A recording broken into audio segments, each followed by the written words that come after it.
Sound వస్తుంది. మామూలుగా బయట ఉన్నాం. గోపి వాట్సాప్ గ్రూప్ లో సాయిబాబు గురించి పెట్టారు కదా. తప్పేముందండి? మీకు తెలియదా సాయిబాబు గురించి? నాకు తెలుసు కాబట్టి రాసిన. చెప్పండి ఏదన్నా తెలిసిందంటే సాయిబాబు గురించి. నేను కూడా చెప్పినా కదా, సాయిబాబా అనేది తల్లిదండ్రి లేడు, జస్ట్ పుట్టిన తిథి నక్షత్రం గురువే లేడు అని పెట్టాను కదా. ఊరికే మీరు షేర్ చేశారా? ఏదన్నా సాయిబాబా గురించి ఏదన్నా నీకు తెలిసింటది కదా, కొంచెం విషయమైనా చెప్పగలుగుతారా? అసలు సాయిబాబా అనేది దేవుడే కాదు, శివాజీ హిందుస్థాన్ లో అంత పేరు ప్రఖ్యాతలు సంపాదించిన తర్వాత జస్ట్ అక్కడ ఒక సాయిబాబా అనేది క్రియేట్ చేసిన అనేది నా ఉద్దేశం. నీకు తెలిసిన కాడికి చెప్పండి, నేనేం అడగరు. నేనేమి అంతే దాని ఏముంది, నువ్వు చెప్తే తప్పేముంది. ఇప్పుడు అయోధ్య రామాలయం ఉంది, రామాలయానికి ఫండ్స్ అడిగినారు.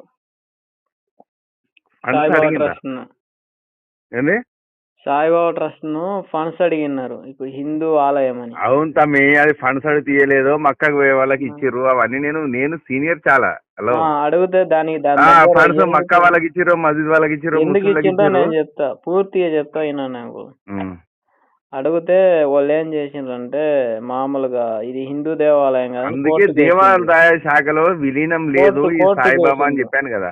కోర్టుకు వేస్తే ఏం జరిగిందంటే, ముస్లింలు వాదించి సాయిబాబా మాకు సంబంధించినోడు సాయిబాబా అసలు పేరు సైఫుద్దీన్ బాబా అని ఝాన్సీ లక్ష్మీబాయి మామూలుగా ఉంటది కదా పురాతన. అవునరా భయ్, మరి హిందువులు ఎందుకు రాణిస్తారు? మీకు నువ్వు అడగను నియాసుడు అడగాలడా, హిందువులు ఎందుకు రాణిస్తారు? హిందువులు అంటే విగ్రహాలు తప్పు కదా, మీరు మీకు సిగ్గు శరం లేదారా?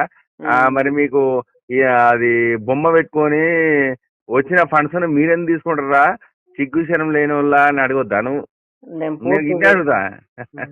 ఇప్పుడు మా మనిషి అన్నప్పుడు మీ మనిషి విగ్రహం పెట్టుకోవడమే ఇస్లాం ధర్మానికి విరుద్ధం. హలో తమ్మి, ఇప్పుడు నేను తప్పు చెప్తాను. ఒక్క మాట అంటే నాకు వాళ్ళ అర్థమైపోతుంది, ఒక్క మాట అడగగానే అర్థమైపోతుంది. ప్రతి ముస్లింలో ప్రతి సాయిబాబా ట్రస్ట్ ని అడుగు. అరే ఇస్లాంలో విగ్రహారాధనే తప్పే కదరా, మరి అసలు విగ్రహాన్ని పెట్టి మీరు పైసలు దోసుకుంటున్న దొంగలు సిగ్గు శరం ఉందారా? ఏమన్నా మతమా లేకపోతే ఇది ఏందిరా? ఒక్క దాంట్లో కరెక్ట్ లేరు మీరు, రణగానలా అవలగానే అడుగు నువ్వు. నాకు ఇట్లాంటివి వస్తేనే ఇట్నే అడుగుతా. మరి ఇప్పుడు వాళ్ళ అంతా విగ్రహారాధన లేదు. మరి సాయిబాబా మా ఊరు అంటే సాయిబాబా మీ ఊరంటే మీరు విగ్రహాన్ని ఎందుకు పెట్టిర్రా? విగ్రహాన్ని పెట్టడం ఎందుకు? విగ్రహం దగ్గర వచ్చిన పైసలు తీసుకోవడం ఎందుకురా? రణగానా కొంచెంగానా అని అడగరాదు నువ్వు, నీకు తెలియలేదా? హలో, వాళ్ళు చెప్తున్నారు కదా. అరే వాళ్ళు చెప్పగానే అయిపోతా, చెప్పగా నాతో ముండోడు దొరుకుతాడు, నీసోడు తెలియకూడదు దొరుకుతాడు. దొరికినప్పుడు అరే మీ వాళ్ళ బైబుల్ వాళ్ళ గ్రంథాలు చదవాలి కొద్దిగా, చదివినప్పుడు అరే విగ్రహారాధన తప్పు అంటారు వాళ్ళు. ఏంది క్రిస్టియన్స్ కానీ ముస్లిమ్స్ కానీ.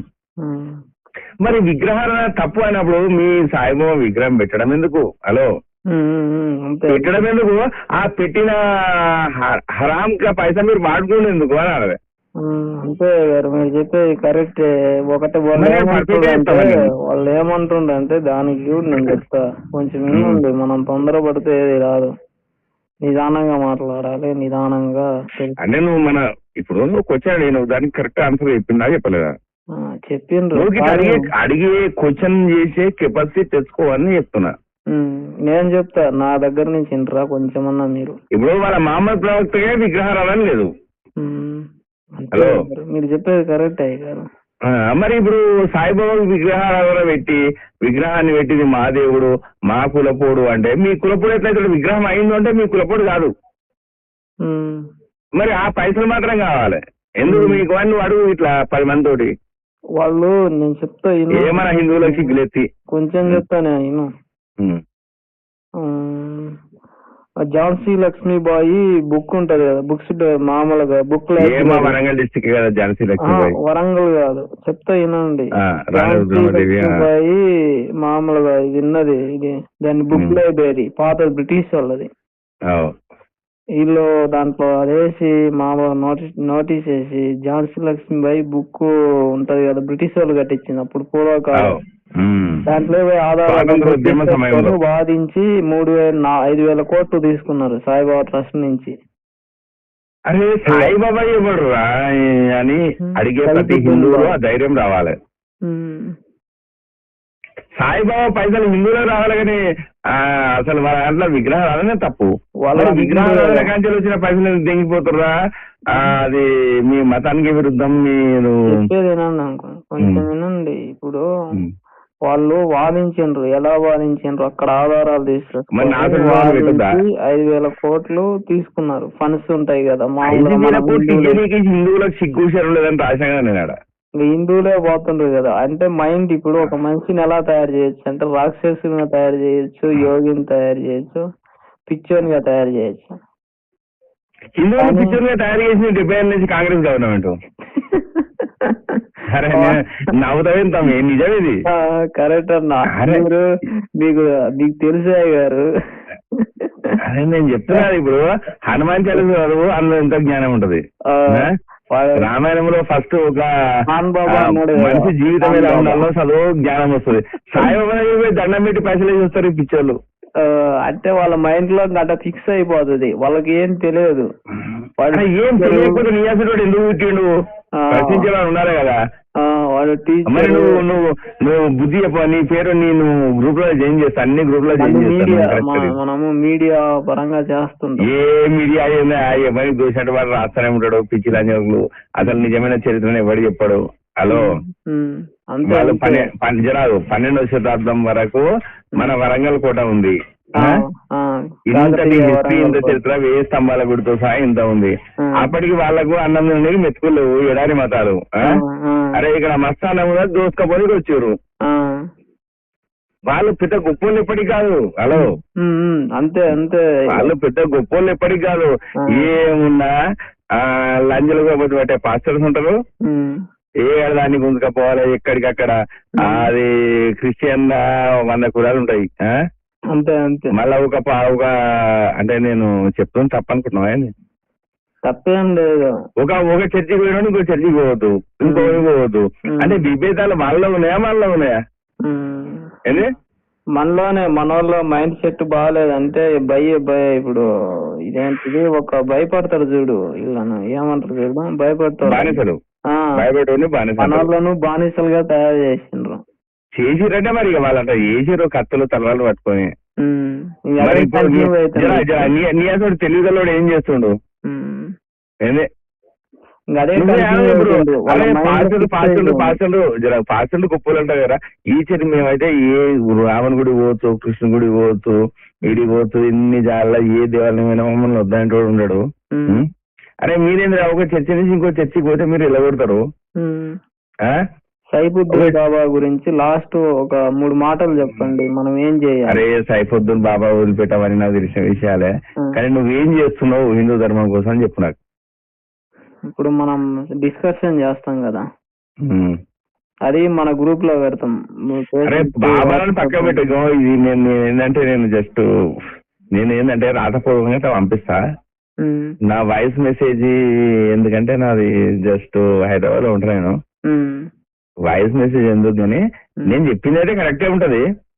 నాకు ఇటువంటి బెదిరింపు కాల్స్ మస్తు వస్తాయి, కానీ ఇవ్వడానికి భయపడ నేను.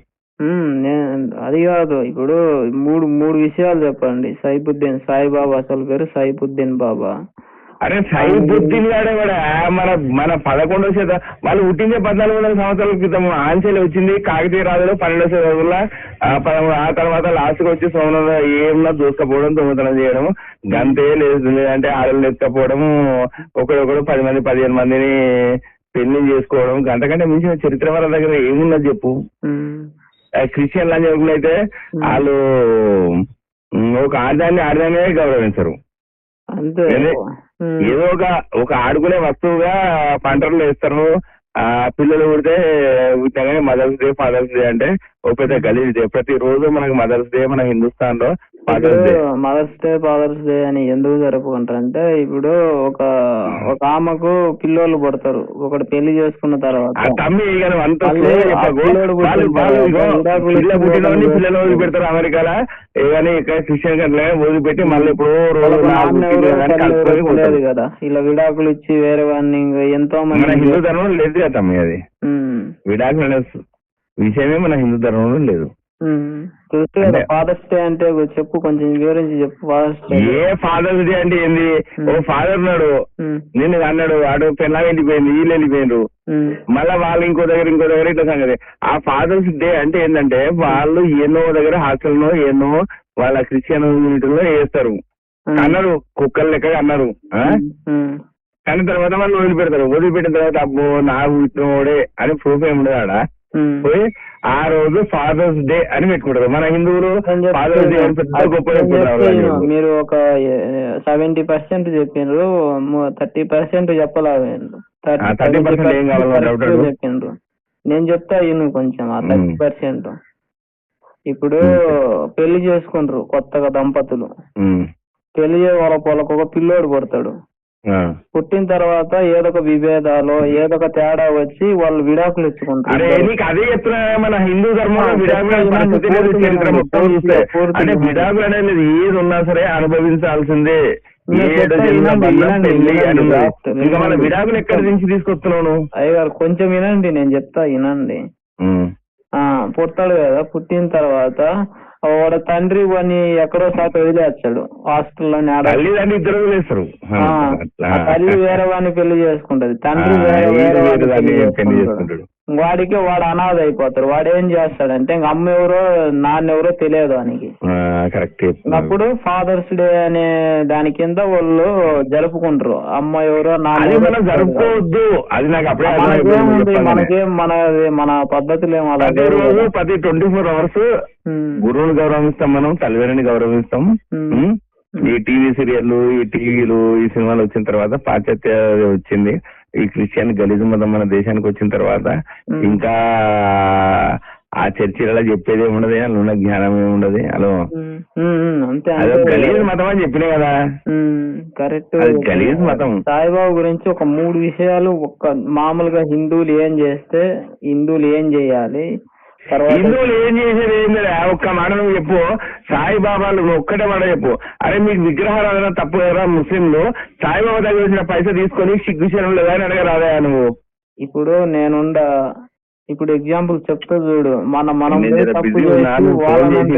మాట్లాడుతున్నావు కాబట్టి నేను మాట్లాడుతున్నా. నువ్వు ఒక్క మాట చెప్పు. సాయిబాబా ముస్లిం ఓడి అయితే అది విగ్రహం అయి పోనీ హిందువులు డబ్బేస్తారు కదా, మీకు విగ్రహారాధన తప్పు. మీ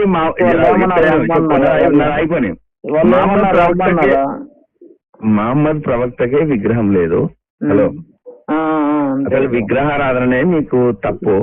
అలాంటిది సాయిబాబాను విగ్రహానిగా తయారు చేసి అసలు విగ్రహారాధన అంటే తప్పు కదా, మరి సాయిబాబానే మీకు అపోజిట్. అంతే ఆపోజిట్. మధ్యలో మాట్లాడతాం.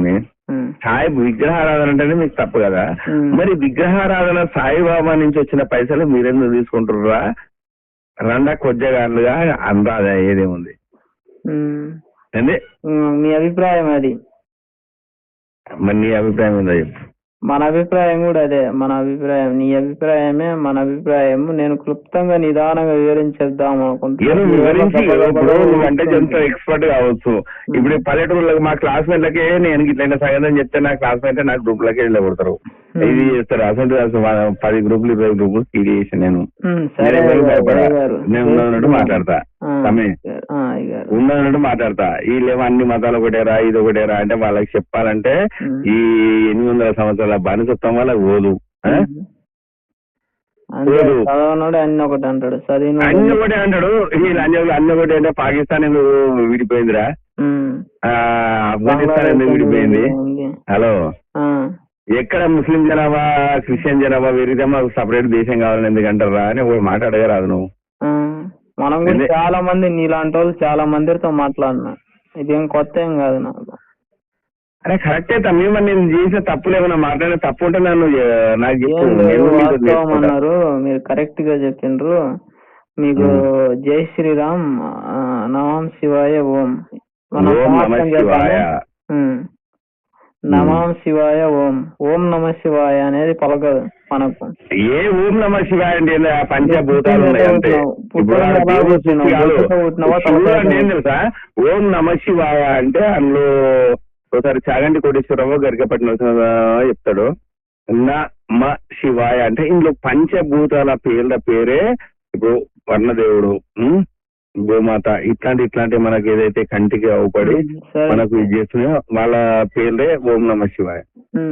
నమః శివాయ ఓం. నా అంటే నువ్వు, మమ్మ అంటే తల్లిదండ్రులు.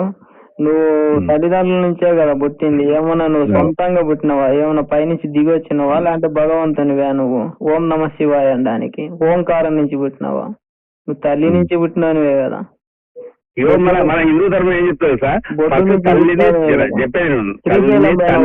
తల్లిని తండ్రిని గురువును గౌరవించు, ఆ తర్వాత శ్రీశైలం పోయినరో పోలేదా గారు? అరే శ్రీశైలం పోయినా, శ్రీశైలంలో శివాజీ పోయినప్పుడు ముఖద్వారం మీద లేకుంటే ఛత్రపతి శివాజీ కోటలో ఉంటది నమాం శివాయ ఓం అని.